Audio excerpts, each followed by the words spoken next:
I'm back with something else that I want from Bond 26. And this time I want Bond to be Bond. Cheers. So I made a video a little while back about how could you, cast a black Bond and make it realistic, make it work. And I think you could possibly do that. But when Bond 26 comes out, I thought very hard about this. And I would like Bond to be Bond. I would like Bond to be a tall, white guy with black hair and blue eyes and be very, very upper crust. Because that's what James Bond is supposed to be. He is a fictional character invented by Ian Fleming. He has a specific background. He has a mother. He has a father. They died in a climbing accident. He comes from a specific background, and that colours his view of the world. And as a character, he is already complete. I don't think you need to mess around with him. And I think the thing that has really hurt movies and TV shows recently, especially all these god-awful reboots, is the fact that they mess around with the formula and they decide to reinvent things. And I know Barbara Broccoli and Michael G. Wilson have talked about reinventing Bond. You don't need to reinvent Bond. In fact, you need to un-reinvent Bond. Daniel Craig was a reinvented Bond. I mean, he was blonde, but we dug more into his origin stories and we gave him an arc. And I think that was great for the Craig era. I really enjoyed the Craig era. I really enjoyed how it had that arc, but I don't want that with the new Bond. I want James Bond to be Bond. I want him to be that tall, suave, smooth guy that Sean Connery was, that George Lazenby was, that Roger Moore was, that Timothy Dalton was, that Pierce Brosnan was. They are all different actors and they all brought their own individual things to who James Bond was, but James Bond was essentially the same. And I think that is one core tenet that they should have. They should have a really powerful actor who is Ian Fleming's James Bond. Whether that's Henry Cavill, fine. Or there are people making tons of videos with their own suggestions, and I think there are a bunch of different actors who would be perfect for it. I love Idris Elba, and I would be down for an Idris Elba James Bond movie. And I really don't care about the fact that Idris Elba doesn't look like your traditional Scotsman, because it's Idris Elba. He can do whatever he wants.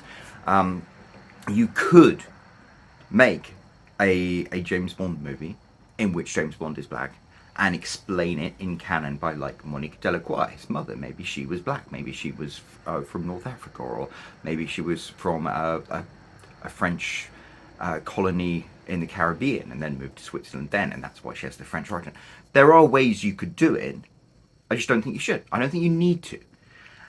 And I know a lot of people might think, oh, well, this is modern age. Not everybody is white and blue-eyed and upper crust. And that's okay, because James Bond is James Bond.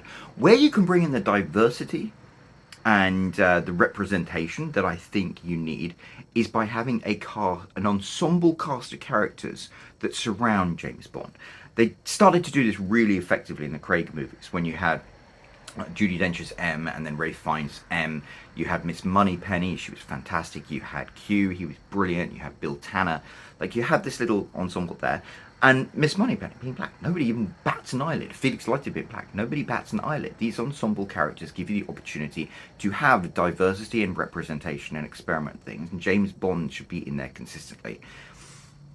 Almost not as the main character. He is the main character.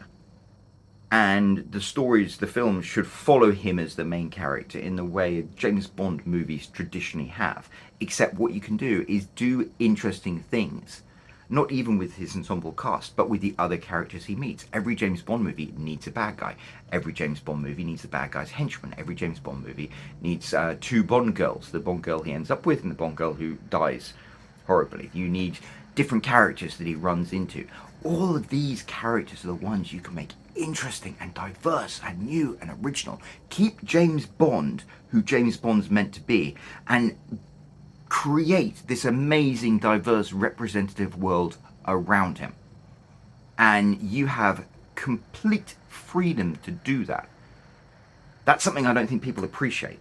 It's like everyone's like, oh, it's James Bond, it's a good film. No, James Bond can travel anywhere in the world. He can meet whoever he wants. You could write a James Bond movie about him parachuting into the deserts of Mongolia and meeting people who drink yak's milk and live in these wonderful sheds in the rolling hills. He could be dropped into South America. He could go to Antarctica. He could go to Russia. He could go to the center of Africa. He could go anywhere in the world and meet anybody. And if you write Bond girls who are interesting characters, he could fall in love with an African princess or a Mongol sheep herder or a South American dictator's daughter. Anything is possible. Anything is possible. So instead of trying to make James Bond something different, take all of the difference you want and put it into the stories themselves and the characters there. That's what makes them so cool. A good case in point, I would say, would be Live and Let Die. There we go. Live and Let Die is one of my favourite James Bond movies. And the cool thing about it is it's basically a blaxploitation movie. This is, I'm going to make another video about this, but James Bond tends to have these things where they'll latch on to what is popular at that time and then make a movie about it and just stick James Bond there. I love that. Live and Let Die, a lot of people look back at it now and they're like, oh, that was the racist James Bond. And it wasn't, because actually it was a movie in which black characters were forefront of everything. The bad guy, Yaphet Kotto, was an incredibly intelligent, dangerous, competent bad guy. In the book Live and Let Die, he's described as the Napoleon of crime. And I love that. That's like, he's a powerful character who happens to be black.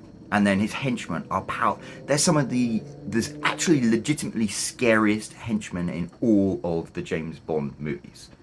Like, you actually feel like these guys could kill you.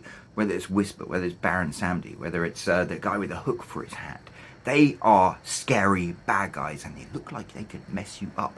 And even the low-ranking bad guys look like they're competent, tough badasses. It's one of the few movies where I really felt James Bond, and I really related to Roger Moore's James Bond, because I like The Saint, and you know, I'm quite a posh and polite. There were moments when he was genuinely out of his depth. I really felt that. And he tried to play it cool and stuff, but there were a couple of scenes, like when he was going to have his fingers snipped off, or whether he was getting fed to the alligators. He was out of his depth. And part of that was the fact that these rich and diverse characters were brought in an authentic and powerful way.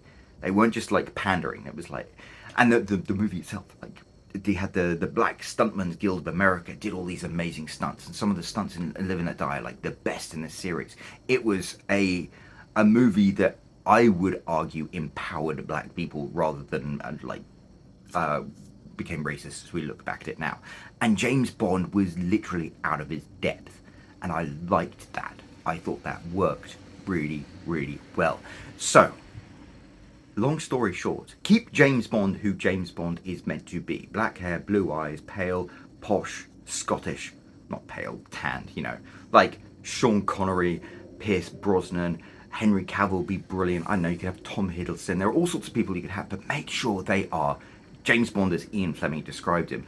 And then bring all of the other colourful stuff from the outside in. Shove James Bond into that, and that makes something compelling and colourful, and I would want to watch it.